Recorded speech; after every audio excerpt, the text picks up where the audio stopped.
The Army's subcompact weapon. The United States military at this point, along with the Army, the Air Force, all those guys, have selected this as a personal defense weapon. This is the B&T APC 9K. Now, there have been a lot of subguns that have been used by the United States military over a long period of time. Anything from the MP5, MP5K, MP7, P90s, lots of different weapons. We're going to be talking about the adoption of this weapon, why it was adopted, how it does, direct comparisons to other weapons within its price point, and we're going to talk about this thing ad nauseum because I think it's really interesting. You really don't see a lot talked about when it comes to subcompact weapons, but it's still a very viable weapon to have. I know personal detection detail is something that probably you're a little bit more familiar with than I am, John.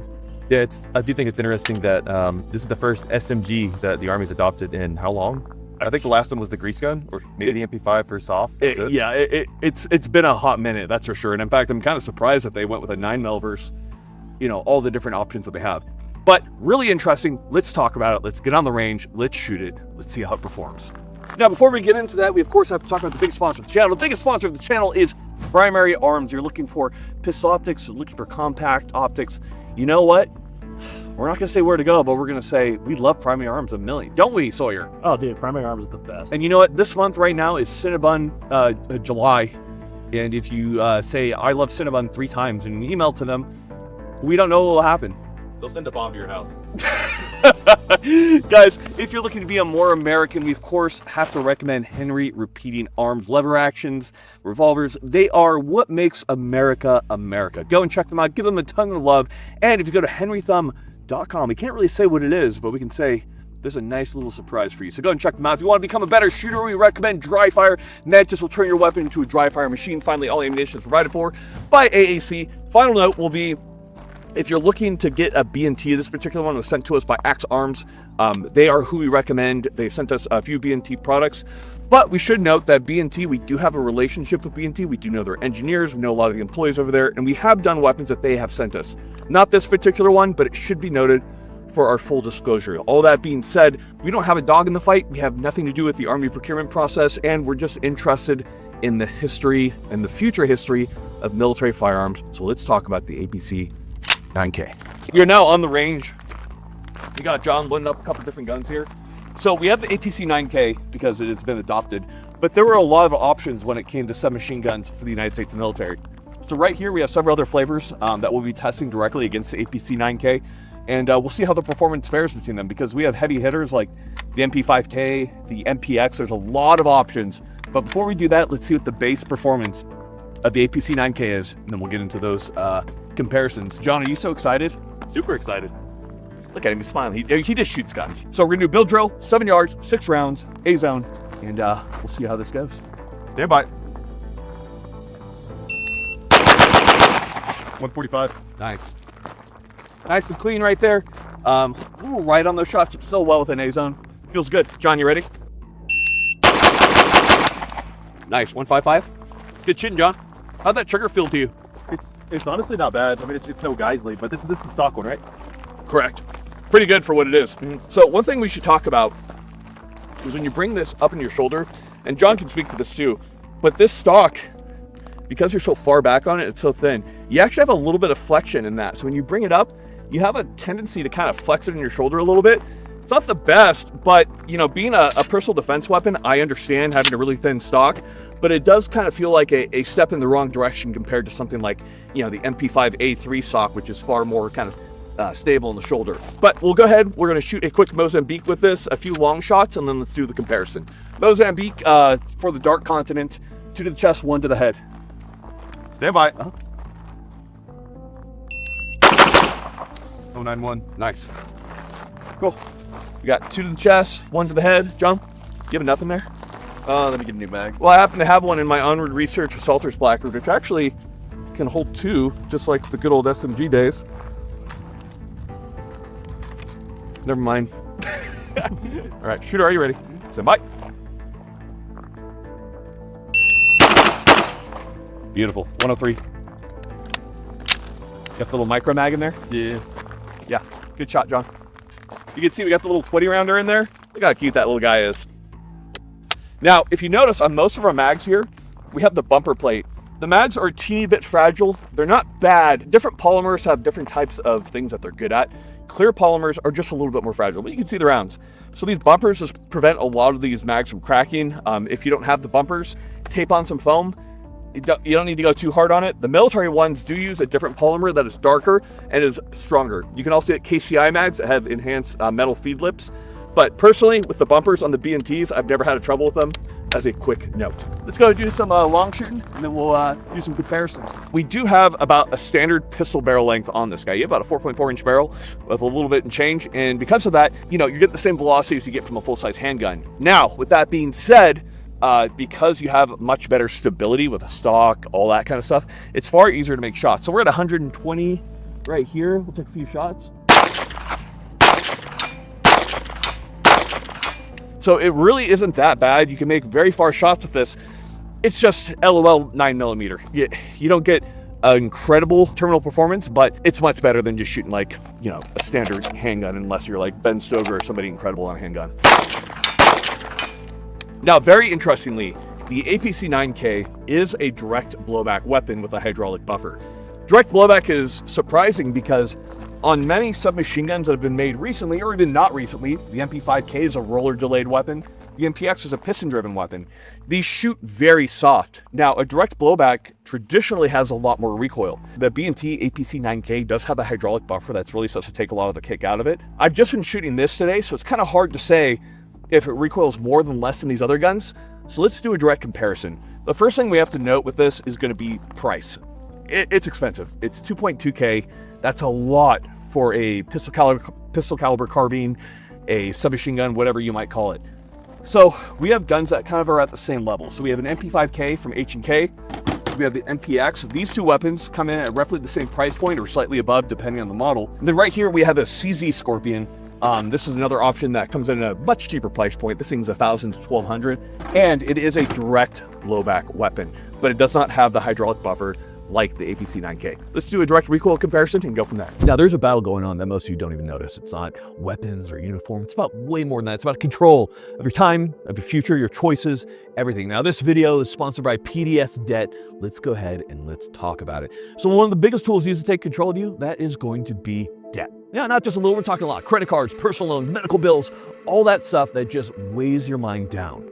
And you know what? When you have a lot of that stack up, it feels terrible. You feel like there's no way out. But in reality, there actually is. That's where PDS Debt comes in. So what they can do is they're not some cookie cutter solution. They're actually going to tailor make a solution specific to you based off of your financial needs. They build a plan around your life, and there's no credit score limit or anything like that. They are just going to help you. Now, they've helped hundreds of thousands of people already, and these aren't just empty promises or anything like that. They have an A+ rating from the Better Business Bureau. They have tons of 5-star ratings on Google as well as on Trustpilot. People trust them because, quite frankly, they've earned it. So if you're just drowning in credit card debt, personal loans, medical bills, whatever you might have, don't just survive, guys, take action. You're actually 30 seconds away from getting a free assessment. And you know what? The sky's gonna look much brighter. So go check them out, pdsdebt.com/GT. Thank you so much to them for sponsoring this video. Let's get back to the APC-9K. First things first, let's check the recoil on the APC-9K.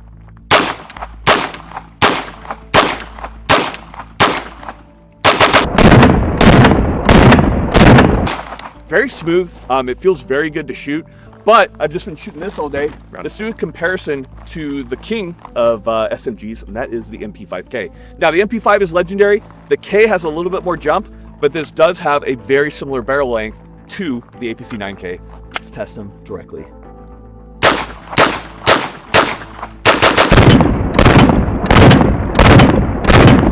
Okay, the MP5K definitely has a lot less recoil than the APC-9K. Well, not a lot less, but it's very, very noticeable. Next up, CZ Scorpion. This is probably the simplest mechanism, direct blowback. Let's go and give this a shot.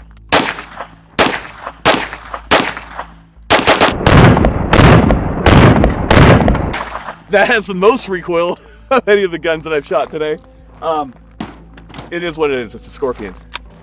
Okay, next up is going to be the MPX, and then we'll have John try all of these.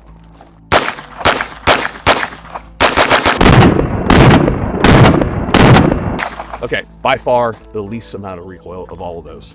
So before we talk about that, let's get John on these. Let's hear his opinion. Let's go from there. Oh, wow. Yeah, it's definitely the MPX. Not that the MP5 or the B&T are that far behind, but I would say this wins. That's very true. Let's take a moment to talk about this. So when it comes to the MP5s, especially like the MP5K, MP5, these famously had a lot of trouble in maritime environments. A lot of improvements were made to the MP5 system, but eventually to make them super reliable, H&K did make the UMP, which is a direct blowback weapon. And although it recoils way harder, it was much more robust in terms of both maritime and in terms of reliability. Not that the MP5 is an unreliable weapon, but the thing you have to understand is that with a pistol caliber carbine, they're firing 9mm. There's not a whole lot of force, power, or anything behind those. So the more you kill the recoil on these with different kind of exotic operating mechanisms, the closer you get to possible failure. The NPX, being a short stroke piston, is very, very soft. However, it's not well known to be an incredibly reliable weapon. Not to say it's unreliable, but rather to say that compared to, say, a direct blowback, it does suffer more stoppages and failures. So that brings us to the APC-9K and the Scorpion. When the Army was evaluating both of these, what was kind of decided upon was to get as reliable a weapon as possible. By doing a direct blowback with a hydraulic system, you kind of get not the best of both worlds, because there's a little bit of parts that are going on with the hydraulic buffer that could lead to failures. But essentially, with a direct blowback system, you have less parts to fail, and that's what the Army was really looking for. So the APC-9K, in terms of recoil, sits about third place of the guns we've shot today. The NPX being the softest, the MP5K being the next softest, then the APC-9K, and finally the Scorpion. That being said, the Scorpion will run through literally any type of environment you put it through. The NPX right here is a full size, so going to a smaller one, you're going to have a little bit more recoil. Just like if we went to a full size MP5, we're going to have even less recoil than the K. So it's not exactly an apples to apples comparison, but we wanted to show you some of the different options that we have out there. Overall, I will say that the APC-9K isn't really that far off from the MP5K. It's very pleasant to shoot. John? I just say that to me, the B&T it's like a slightly different flavor of MPX to me. I mean, I get that it's different operating mechanisms. Some people might, get mad at that, but sure. It is very high quality. It's just expensive. If you're just starting out into this stuff and you want a PCC, me personally, I wouldn't get that. Yeah, but if you got it for free, you would have a very, very good PCC. Or if you're issued it. Yeah, true. If you're issued it, it's not a bad weapon at all. It's just, if we're talking in civilian terms, like John is saying, that's a lot of cash to put down on it. It is a lot. It's like I could get a really nice Geisley Super Duty plus an optic. Probably a much more effective weapon. Yeah, it's great. It's just expensive. So, well, we're kind of talking trash on it, but let's test its performance even more and see where we're at. Okay, so we do have ambidextrous controls right here. So we have our magazine release on both sides. We also have a bolt release on both sides. So let's talk about what different types of reloads are going to look like. So once we're at bolt lock right there, and we do have bolt lock on these guys, of course, eject the mag. Mags fall free. Once we have a new one, there's two different methods or three different methods for reloading it. So we can either hit it same side with our trigger finger right here. It's a little bit stiff. It does break in over time. We can hit it just like an AR-15 once it's in, or we can also rack the bolt to the rear by releasing it just like we would on some type of side charger. Now on the APC-9K, the charging handle does fold to the front, so it's nice and out of the way, and I love that. So that is your basic reload. Let's go ahead and see that at speed.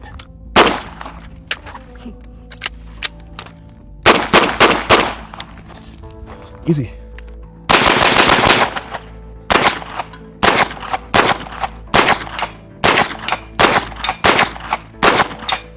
Pretty easy. So we've done a lot of shooting with the APC-9K.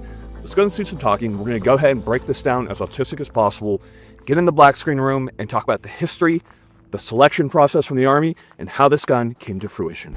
We've done a lot of shooting. We're gonna do a lot of talking now as we break down the APC-9K in full autism spectrum mode and talk about what makes it great.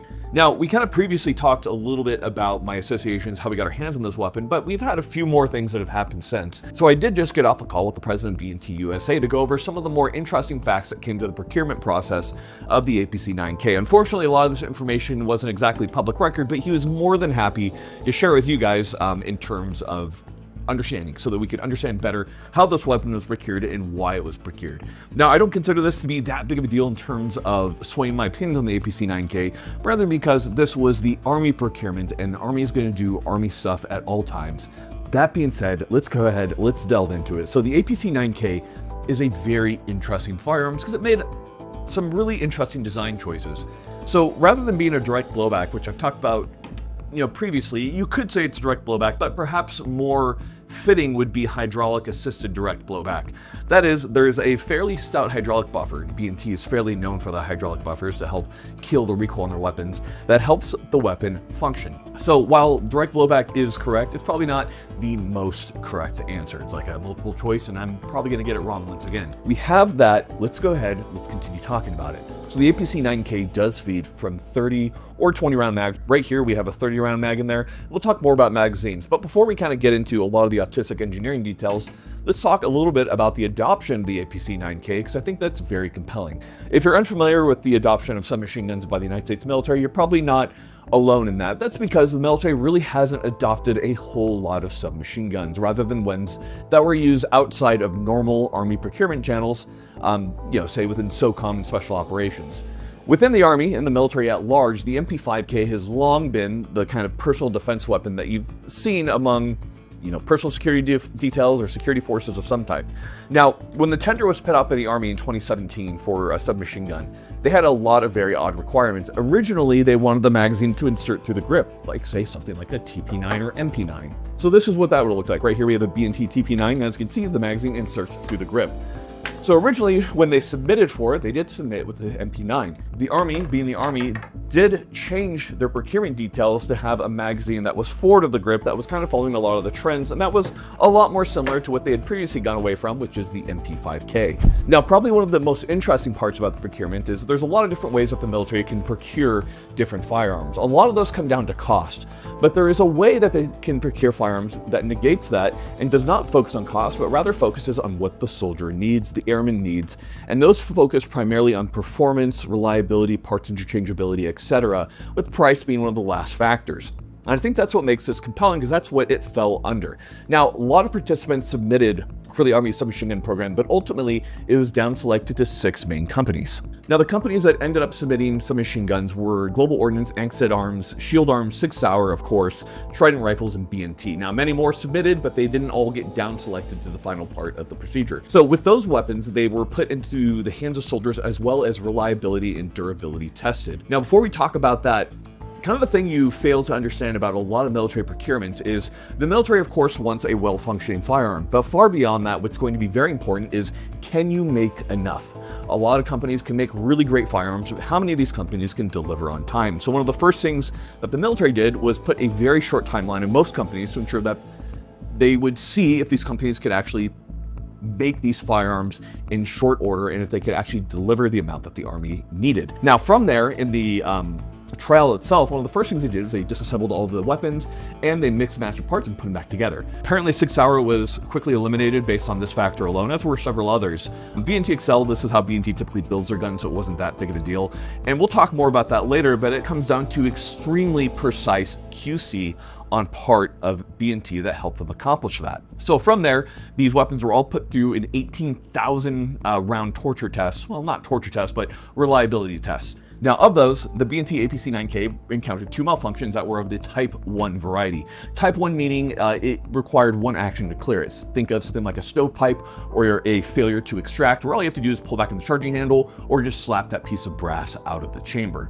So overall, it performed extremely well. In fact, in terms of performance, the B&T APC-9K was #1 out of the 6 contestants that got to the end. Now, the APC-9K was also last place in terms of costs because it was the most expensive firearm, coming in at around $2,200. Now, there's no way to dance around that. That is an expensive weapon, and I do chuckle at the findings, which is best performance, but worst cost. That's just the way it is. We're not going to dance around that subject. So these guns are made to last for a long time. So one thing that we can point out, that we can't exactly name who it was, but some B&T submachine guns, the APC-9Ks, were being sold to an unknown country entity that we can't talk about. The concern on selling these weapons was they wouldn't really be able to sell anything to them after this for about 10 to 20 years, simply because these weapons are known for having insane longevity. That's the barrel, the parts, and many other factors that we'll get into. And that's kind of what B&T is trying to get at. They want to make a weapon that can last for a long time. And maybe this sounds like I'm kind of preaching their talking points, but in everything that I've seen from B&T submachine guns, whether it be the APC, APC-9Ks, GHM-9s, KH-9SDs, they all last for an extremely long period of time. There's a lot of thought processes that go into it, and more accurately, because they use a very simple operating principle, there are less parts to go wrong. We all understand that an MP5K and MP5 with a roller delayed system is extremely reliable, will last for a long time. However, advances in material science, advances in barrel science, and understanding how these weapons works allows us to get an APC-9K with a much more reliable system, being direct blowback, and still being able to kill the recoil in that to get it pretty close to the MP5K, which is saying a lot. We've kind of said a lot about the procurement, and kind of the base thing that we want to talk about at the end is that the weapon performed exceptionally well, the weapon is durable, the weapon is reliable, and what's great about military procurement is that the military is able to test these weapons to an nth degree that many YouTubers can't test it to. I can't exactly take, well, I could, but it's going to bankrupt me for one video. I can't take, 6 different submachine guns and put a total of, nearly 100K rounds through each of them to do reliability testing. But the Army can do that, and that is something that we can look at in order to get a baseline for how these weapons perform. It should be noted, like we said before, but this wasn't just an off-the-shelf purchase. This was a formal adoption of this weapon for use by Army security details, personal security details, Air Force security forces, and beyond there, the Secret Service also bought some, as well as Border Patrol and several other agencies that were kind of following what the military was doing. Now, we've talked a lot about that procurement. Let's move on to the weapon itself and talk about what makes it so interesting. So, being a direct blowback system, the weapon does way more than what you typically expect. A lot of specs put this gun at a little over 5 pounds. However, with the stock, with everything kind of on it, you're about closer to 6.7 pounds. A lot of people have noted this to be a negative virtue for the APC-9K. However, when it comes to a submachine gun, I don't consider 6.7 pounds to be bad at all. For people complaining about 6 pounds, I feel like I'm kind of maybe belaboring the point a little bit, but it's not much. Go to the gym, work out. 6.7 not only is quite light, but in addition to that, really does help kill recoil. The direct blowback mechanism means that we are relying on a combination of the weight of the bolt as well as the recoil spring to ensure that the action is able to resist the force of that 9mm round detonating, as well as controlling it. The hydraulic buffer helps take a lot of that sting out of that bolt as it hits the very rear of the receiver, and it does a very good job of that. Now, the barrels are typically 4.3 inches. However, with the tri-lug adapter on there, it's about closer to 5 inches, a little bit over that. Although I'm remiss to say that's extremely effective extension of the barrel, but it is very easy to mount. Right here, we do have an SQD suppressor, which those are awesome, but in general, what I would recommend would be the RQD rather than the SQD that we have right here. We just had a few problems with these. Just go with the other one. Now, another note about the APC-9K is it's been known to have very low gas blowback while suppressed. Whether you use a high flow suppressor or a low flow suppressor, it's as good at that. This is due to close tolerances and QC tolerances when it comes to the weapon.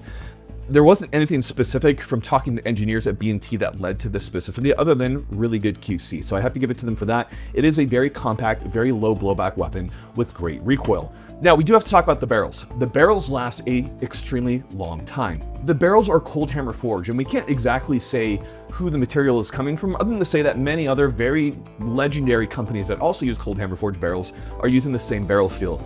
Being 9mm low pressure as they are, these barrels have been known to last well over 100K rounds. If you're shooting 100K on an APC-9K and you burn out that barrel, well, God bless you. That's pretty incredible performance. And just like many other legendary weapons like the MP5, MP5K, these barrels don't burst when under high pressures. So there's a very famous picture that will pop up here of a APC-9K from a certain foreign user where they had a squib round, which means that the slug doesn't exit the barrel. After that, the user shot another 12 rounds into that squib round, so all that lead just piled up behind it. Typically, this will blow a barrel.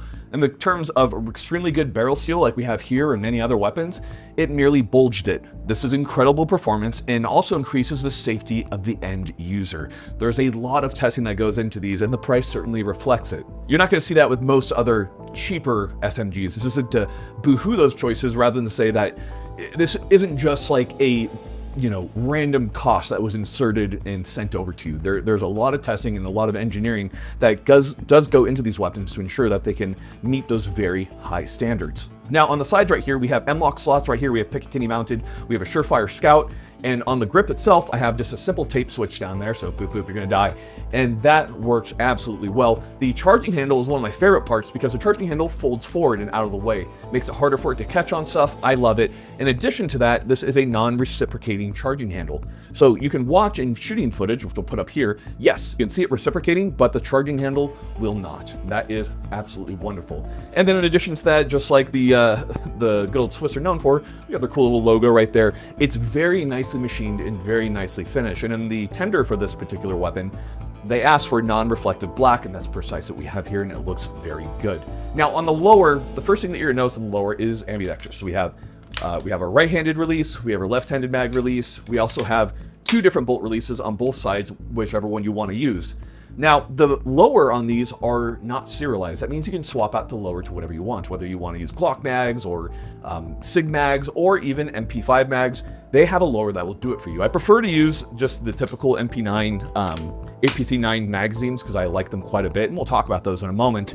But should your department, should your country, or whoever require a different magazine, there is an adapter that allows those to be used. Now, it should be noted on if you have an adapter that uses an MP5 mag, just like MP5s, it will not lock back on those. Compared to many other magazines, such as the typical magazines, it will lock back on an empty magazine, which is nice for reload, just makes life a little bit simpler. We're gonna move down to the magazine and talk about these for a moment, because I think this is a very interesting point when it comes to the, I guess you could say, B&T kind of lineup of firearms, because they have a lot of different guns that use this mag. A couple different magazines that we have right here. We have our typical MP9 mags that you know and love. Translucent, slightly gray, slightly blue. This is a 20 round, there's 15 rounders, and we have the typical 30 rounder used right here. So a couple notes about these. There's some odd kind of little quirks to them. So if you are shooting at an indoor range, shooting an outdoor range, and you have a concrete floor and you don't have these nice little base pads right here, it can crack the mag, especially on a full magazine. So if there's one thing that I would say, it's get the bumper plates, or if you don't have the bumper plates, take a little bit of foam, tape it to the bottom, just to ensure it kind of dampens that impact. A lot of people have noted these magazines as breaking. Well, not a lot of people, but you certainly see the talk online. Personally, I've been running an MP9, GHM9, KH9 for a long time, and I've never had one of these magazines break on me. That's not to say that I don't believe those, just to point out that there's always kind of 2 stories to everything. But with the base pads on here, you're gonna have less chance of breaking these, so that's definitely what I recommend. Now, beyond that, there's 2 other magazines that we wanna talk about, military contract mags and the KCI mags. Right here we have a KCI mag. They have added a metal feed lip at the top right here for increased strength. I haven't really noticed a big difference between the 2 in terms of durability and reliability. In fact, they've been about the same for me. Now, the US military, they use a different polymer on their magazines. If you know anything about polymer or making polymer magazines, there's a lot of different ways you can go about it. The military magazines look kind of a darker, less clear color. And the reason for that was ultimately petroleum-based products. Because of the amount of different chemicals that you'd run into, the military wanted to use something that was more resistant to petroleum, which is why they ended up going with that different magazine makeup. Some people believe it's due to like a massive increase in strength, but this isn't specifically the reason, or it's not specifically noted that that is the case. So that brings us to the end of the magazines right there. And like we talked about before, once you fire the last round, bolt locks back, simply insert, hit that bolt release, and you are nice and loaded up. And we can then go ahead and, whew, that one launched out. We can go ahead and launch around through our ceiling right there. With all that being said, let's talk about the trigger. Safety is very easy to actuate. It is ambi, and I like the safety quite a bit, but more importantly, how is the trigger? Trigger is noted to be just about 4.5 or so. So let's try that out. Put your finger out of mine, a little Unchained Melody. We have a little bit of play, about 3 millimeters, about a 4-pound let off, 2-stage trigger. From the reset, right there. A little mushy right there on the reset. Overall, a fairly good trigger, and I've been very happy with the trigger. And as you can see from the shooting, it's been pretty quick to use. Moving back from there, we do have the stock. So the stock is meant for getting this weapon as compact as possible. So let's go ahead and close that up for you.